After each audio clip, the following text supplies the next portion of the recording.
Hey friends, and welcome to this video. Today we show you how to withdraw money from Coinstats to your bank account. So actually it is easy steps you can do, friends. The first step you need to do, sell your cryptocurrency on your connected exchange, guys. Connected your Coinstat to Coinbase or Binance or Coins.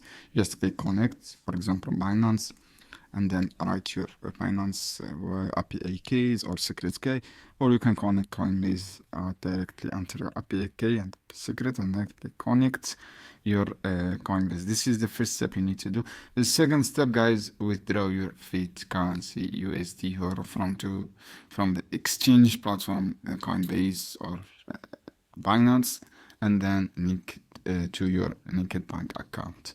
Just as you can see here, guys, on the screen, write your amount and then write your exchange. This is the first step, and then withdraw money from your exchange to your bank account. This is how you can do, guys. It's easy steps. I hope this video helpful for you. Don't forget to give like and share this video. Just connect your Coinbase like this, and then send your funds, and or you can sell your currencies, favorite currencies like Bitcoins, to your bank account linked with this platform. Thanks, guys, for watching.